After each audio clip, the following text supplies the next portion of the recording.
Nearly 5,000 years ago, one man commanded the construction of what would become the most iconic structure in human history. A monument so massive, so perfectly engineered, that it stood as the tallest building on Earth for almost 4 millennia. This is the story of Khufu, the pharaoh behind the Great Pyramid of Giza, a ruler whose ambition carved his name into stone for eternity, yet whose life remains shrouded in mystery. Today, we journey back to ancient Egypt's golden age to uncover the truth about the man who built a wonder of the world. To understand Khufu, we must first understand where he came from. Born in the 26th century BCE, Khufu entered a world of absolute power and divine authority. His birth name was Khnum Khufui, meaning Khnum is my protector, named after one of Egypt's most ancient creator gods. Khufu was the son of two extraordinary individuals. His father, Sneferu, was the founder of Egypt's fourth dynasty and one of the greatest pyramid builders in history. Sneferu constructed not one, but three major pyramids, including the famous Bent Pyramid and the Red Pyramid at Dashur. He was known as the bringer of beauty and master of all justice. His mother, Queen Hetepheres I, was equally impressive. She was the daughter of Huni, the last pharaoh of the Third Dynasty. Her marriage to Sneferu united two powerful royal bloodlines, creating a dynasty that would transform Egypt forever. This union ensured that young Khufu was born into the very pinnacle of Egyptian nobility. Royal blood flowed through his veins from both parents, securing his position as crown prince and future ruler of one of the ancient world's most powerful civilizations. Growing up in the royal palace, Khufu witnessed his father's revolutionary architectural achievements firsthand. He watched as Sneferu perfected the art of pyramid construction, learning from both successes and failures. These early experiences would shape his own monumental ambitions. Around 2589 BCE, when Khufu was likely in his 20s, his father Sneferu died. The young prince ascended to the throne of Egypt, becoming the second pharaoh of the Fourth Dynasty. He inherited not just a kingdom, but an empire at the height of its power. As pharaoh, Khufu was considered a living god, the earthly embodiment of Horus. His word was law. His power was absolute. The entire civilization looked to him for protection, prosperity, and divine favor.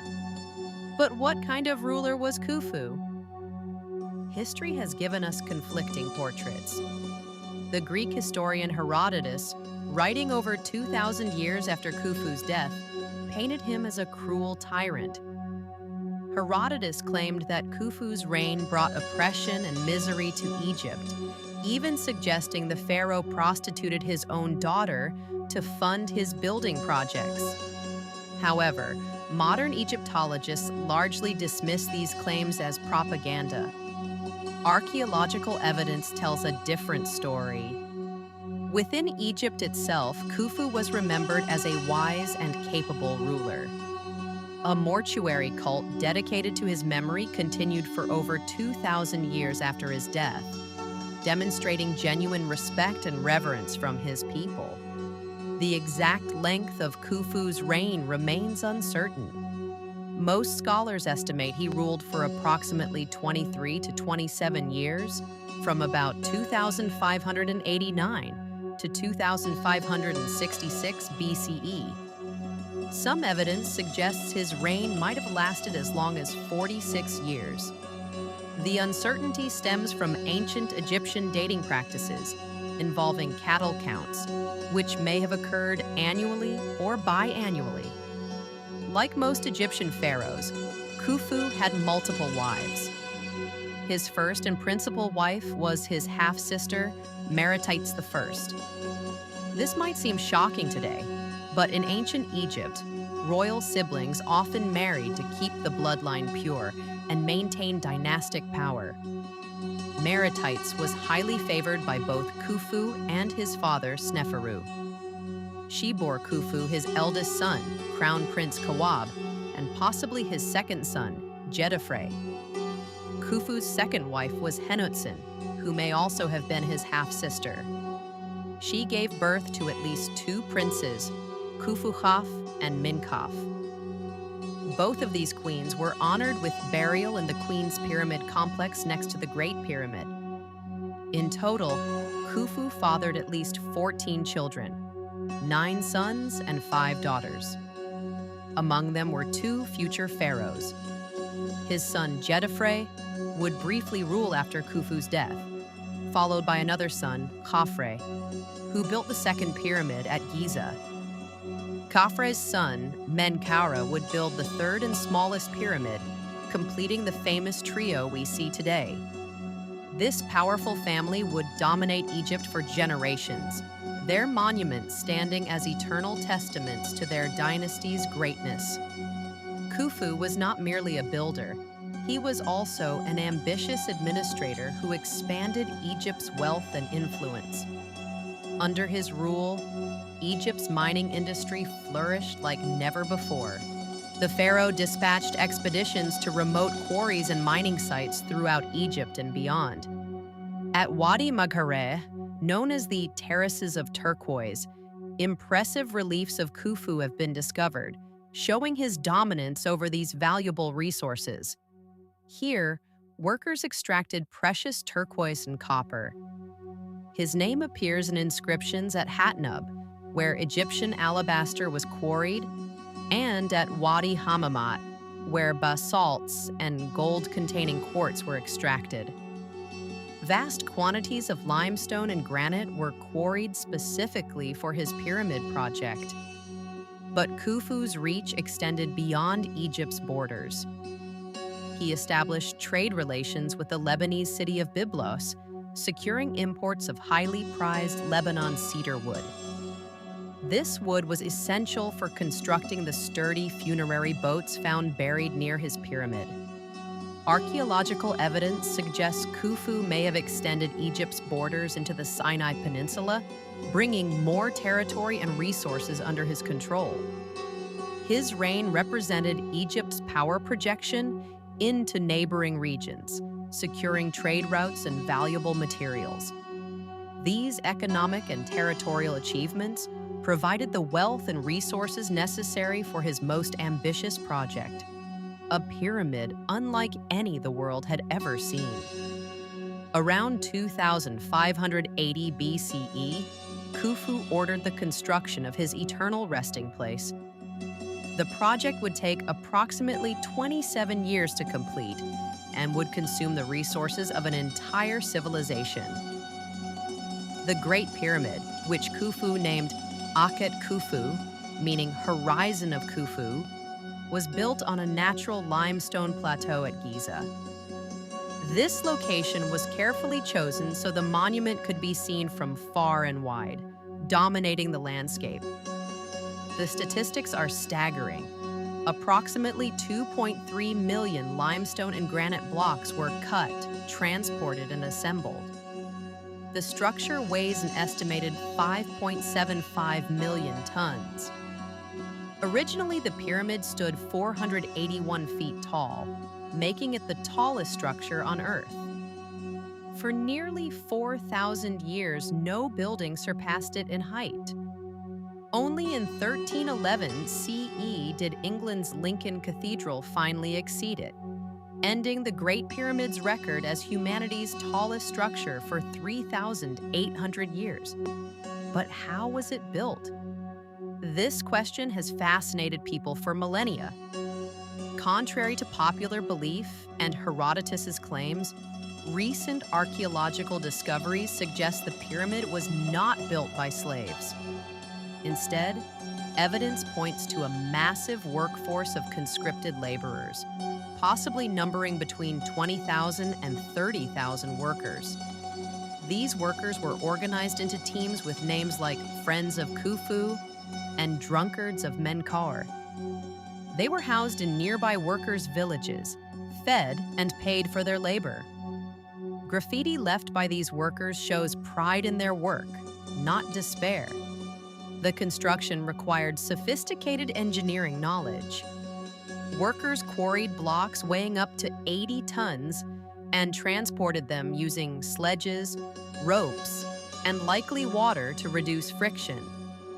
Internal ramps, external ramps, or a combination of both may have been used to raise blocks to dizzying heights.